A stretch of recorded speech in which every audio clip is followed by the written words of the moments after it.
রাজধানীর sir Salimullah medical college Mitford হাসপাতালে ৩ নম্বর গেটের সামনে মোহাম্মদ সোহাগ নামে এক ভাঙ্গারি ব্যবসায়ীকে পাথর দিয়ে মাথায় আঘাত করে নির্মমভাবে হত্যা করা হয়েছে। বুধবার সন্ধ্যা ৬টার দিকে হাসপাতালে ৩ নম্বর গেট সংলগ্ন রজনী ঘোষ লেনে এই মর্মান্তিক ঘটনা ঘটে। নিহত মোহাম্মদ সোহাগ কেরানীগঞ্জ মডেল থানার পূর্ব নামাবাড়ি গ্রামের ইউসুফ আলী হাওলাদারের ছেলে। তিনি দীর্ঘদিন ধরে মিডফোর্ড এলাকার ৪ নম্বর রজনী ঘোষ লেনে ভাঙ্গারি ব্যবসা করতেন।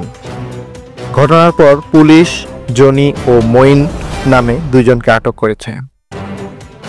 নিহত সোহাগের বন্ধু মামুন বলেন, গত ২-৩ মাস ধরে মঈন প্রতি মাসে মোটা অঙ্কে চাঁদা দাবি করত সোহাগের কাছ থেকে। সোহাগ টাকা দিতে অস্বীকৃতি জানালে প্রায় ২ মাস আগে দোকানের সামনে এসে হুমকি দিয়ে যায়, তোকে দেখে নেব। আজ সন্ধ্যায় সোহাগকে একা পেয়ে মঈন সহ ৪-৫ জন মিলে তাকে পাথর দিয়ে আঘাত করে এবং উলঙ্গ করে নির্মমভাবে মারধর করে। এতে ঘটনাস্থলেই তার মৃত্যু হয়। আমরা কেউ ভয়ে এগিয়ে যেতে পারিনি, কারণ মঈন চকবাজার থানা যুব দলের সাধারণ সম্পাদক পদপ্রার্থী ছিলেন। তার বিরুদ্ধে মিডফোর্ড হাসপাতালের ফুটপাত ও কেমিক্যাল ব্যবসায়ীদের কাছ থেকে চাঁদা তোলার অভিযোগ রয়েছে। এমনকি হাসপাতালে ৩য় শ্রেণী কর্মচারী নিয়োগেও মোটা অঙ্কের টাকার বিনিময়ে সুপারিশ করে চাকরি দেওয়ার কথা শোনা যায়।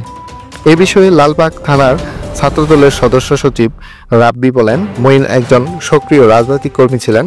তিনি চকবাজার থানা যুব দলের সাধারণ সম্পাদক পদপ্রার্থী ছিলেন এবং দলের বিভিন্ন কর্মসূচিতে নিয়মিত অংশগ্রহণ করতেন। বিশেষ করে দলের দুর্দিনে তিনি পাশে ছিলেন। বর্তমান রাজনৈতিক প্রেক্ষাপটে তিনি এমন কোনো কর্মকাণ্ডে জড়াতে পারেন এটা আমরা বিশ্বাস করি না।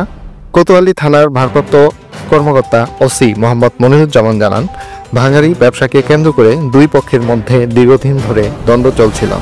সেই বিরোধ থেকে এই হত্যাকাণ্ড ঘটিত হয়েছে বলে প্রাথমিকভাবে আমরা জানতে পেরেছি। দুজনকে আটক করা হয়েছে এবং ঘটনাস্থলে উপস্থিত প্রত্যক্ষদর্শীদের সঙ্গে কথা বলে বিস্তারিত জানার চেষ্টা চলছে।